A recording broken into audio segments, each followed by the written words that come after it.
السلام علیکم ورحمۃ اللہ۔ پیارے بھائی احمد حسن، عدم رفع الیدین کے حوالے سے اور رفع الیدین کی نفی کے حوالے سے مسند حمیدی میں سے آپ نے یہ عبداللہ ابن عمر رضی اللہ تعالی عنہما کی روایت بھیجی رفع الیدین کی نفی پر، رفع الیدین نہ کرنے کے حوالے سے۔ تو بلاد عرب کے اندر جو مسند حمیدی کے نسخے ہیں اور مسند حمیدی کے مخطوطہ نسخہ جات کے اندر، اور اسی طرح المستخرج لابی نعیم الاصبہانی کے اندر عبداللہ بن عمر رضی اللہ تعالی عنہما کی یہ روایت کچھ اور ہے۔ وہاں یہ الفاظ ہیں کہ ولا یرفع بین السجدتین، اور یہاں مطبوعہ دیوبندیہ کے اندر جو ہے وہ فلا یرفع ولا بین السجدتین۔ تو یہ الفاظ ہی متنازع ہیں۔ مختلف قدیم نسخہ جات کے اندر فلا یرفع ولا بین السجدتین کے الفاظ نہیں ہیں، بلکہ ولا یرفع بین السجدتین کے الفاظ ہیں۔ جیسا کہ آپ کو اس حوالے سے یہ 4 نسخے میں نے 4 کتابوں کے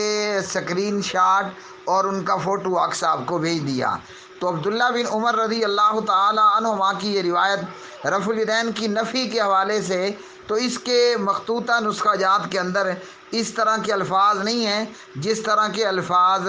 یہاں اس کتاب کے اندر موجود ہیں کہ فلا یرفع ولا بین السجدتین، بلکہ اصل الفاظ ہیں ولا یرفع بین السجدتین، جو عبداللہ بن عمر کی دیگر روایات کے اندر موجود ہیں کہ سجدوں کے بیچ رفع الیدین نہیں کیا۔ تو اس لیے اس روایت کا رفع الیدین کی نفی پر پیش کرنا درستی نہیں ہے کہ اصل مخطوطہ کے اندر یہ الفاظ موجود نہیں، اور دوسرا یہ کہ جب یہ الفاظ ہی متنازع ہو گئے تو اسے رفع الیدین کی نفی پر پیش کرنا ویسے بھی اصولی طور پر درست نہیں بنتا۔ بات یہ ہے کہ رفع الیدین نبی علیہ السلام سے ثابت ہے، اور رفع الیدین سجدوں کے بیچ میں نہیں کرنا، جیسا کہ خود دیوبندیہ اور بریلویہ کا بھی اس سلسلے میں یہ کہنا ہے، بقول مقلدین اور بقول الدیوبندیہ اور البریلویہ، کہ نبی علیہ الصلاۃ والسلام نے رفع الیدین کیا مگر بعد میں چھوڑ دیا، متروک ہو گیا۔ اور یہ جو روایت ہے مسند حمیدی کی عبداللہ بن عمر کی، یہاں تو سرے سے رفع الیدین نہ کرنا ثابت ہوا، پھر دیوبندیوں اور بریلویوں کا وہ موقف کہاں جائے گا کہ آپ علیہ الصلاۃ والسلام نے رفع الیدین کیا مگر آخر پر ترک کر دیا۔ تو یہاں تو سرے سے رفع الیدین کی نفی آ رہی ہے کہ آپ نے رفع الیدین نہیں کیا۔ مسند حمیدی کی یہ روایت جس کے اندر فلا یرفع ولا بین السجدتین، جبکہ دیوبندی بریلوی مانتے ہیں کہ آپ نے رفع الیدین تو کیا مگر آخر وقت پر، آخری عمر میں، آخری زمانے میں آ کر رفع الیدین متروک ہو گیا اور آپ نے رفع الیدین کرنے کے حوالے سے منع کر دیا۔ جس طرح کہ اس حوالے سے جناب حضرت جابر بن سمرہ رضی اللہ تعالی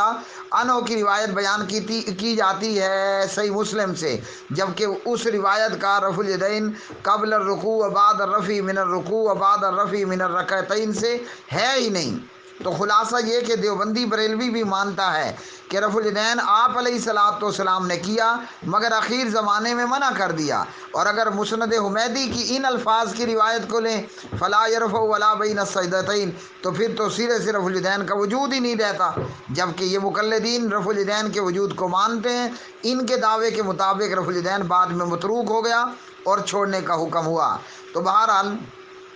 مسند حمیدی کے مختلف نسخہ جات کے اندر بلاد عرب میں موجود مطبوعہ نسخہ یا پھر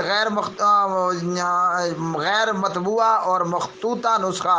جس کے اندر یہ الفاظ اس طرح سے نہیں بلکہ اس طرح ہیں کہ ولا یرفع بین السجدتین، کہ سجدوں کے بیچ رفع الیدین نہیں کیا، جو کہ عبداللہ بن عمر کی دیگر روایات میں موجود ہے۔ تو اہل حدیث کا موقف یہ ہے کہ آپ نے رفع الیدین کیا، ہمیشہ کیا، تواتر کے ساتھ کیا اور کبھی نہ چھوڑا،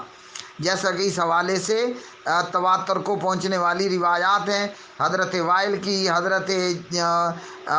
عبداللہ بن عمر کی، اور اسی طرح مالک بن حویرث کی اور دیگر صحابہ رضوان اللہ تعالی علیہم اجمعین کی رفع الیدین کے ثبوت پر مبنی روایات۔ تو آپ کی بھیجی ہوئی یہ روایت خلاص ہوئی اس لیے کہ روایت